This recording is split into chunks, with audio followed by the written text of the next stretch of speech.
हड्डियों के अंदर कुछ खाली जगह मौजूद होती हैं जहाँ से खून की नालियाँ गुज़रती हैं, नर्व्स गुज़रती हैं, तो उसको कहते हैं फोरामिन।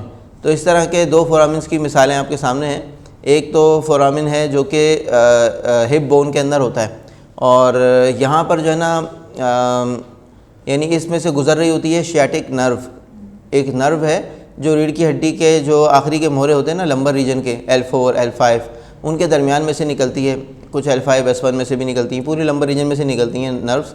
तो जो शियाटिक नर्व है वो इसमें से गुज़रती है, इस फोरामिन में से। तो यहाँ पर एक मसल भी होता है जिसको कहते हैं पिरीफॉर्मिस मसल। तो बाज़ औक़ात वो मसल जो है ना वो थोड़ा सा सूज जाता है, उसमें स्वेलिंग हो जाती है, या वो यानी उसमें इन्फ्लेमेशन हो जाती है, जिसकी वजह से वो साइज़ में बढ़ जाता है और फिर वो उस नर्व को दबा देता है जो उसके अंदर से गुज़र रही है। तो बाज़ औक़ात जो है ना बहुत ही शदीद दर्द शुरू होता है बिल्कुल हिप जॉइंट से, कमर से नहीं शुरू होता, हिप जॉइंट से शुरू होता है, फिर नीचे टांग में जा रहा होता है। अच्छा, यही इसी तरह की अलामात होती हैं शियाटिका की भी, अर्क़ुन निसा। तो उसके अंदर लेकिन दर्द शुरू होता है कमर से, वो थोड़ा ऊपर से शुरू होता है, लोअर बैक से, यानी हिप जॉइंट से नहीं शुरू होता बल्कि कमर से शुरू होता है। तो वो होता है शियाटिका, वो टिपिकल शियाटिका, यानी जो एक मेन जो शियाटिका होता है वो वहाँ से शुरू होता है अमूमन।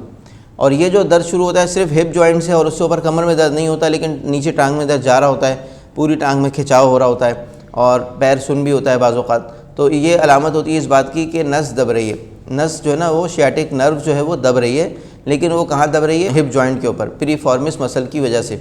तो इसको हम कहते हैं सूडो शियाटिका, यानी कि ये एक्चुअल शियाटिका नहीं है, ये है सूडो शियाटिका। सूडो का मतलब होता है जाली, यानी कि ये असली शियाटिका नहीं है, जाली शियाटिका है। तो अलामात वैसी होती हैं। तो इसमें लेकिन मसला इसमें मोहरों का नहीं होता, इसमें मसला होता है मसल की इन्फ्लेमेशन का। तो उसके लिए जो है ना फिर हम इसके लिए हिजामा करते हैं, तो उसकी शुरुआत हम यही हिप जॉइंट से ही करते हैं। हिप जॉइंट पर इसके लिए ख़ास तौर पे हम हिजामा लगाते हैं। तो अल्हम्दुलिल्लाह 2-3 दफ़ा में ये सही हो जाता है, बहुत अच्छा रिज़ल्ट है इसमें भी और शियाटिका में भी। इसी तरह नीचे आपको दांत की मिसाल नज़र आ रही है, उसके अंदर भी एक कैनाल मौजूद है जिसके अंदर से नर्व रूट्स जिसके अंदर मौजूद होती हैं। आपने रूट कैनाल का नाम सुना होगा।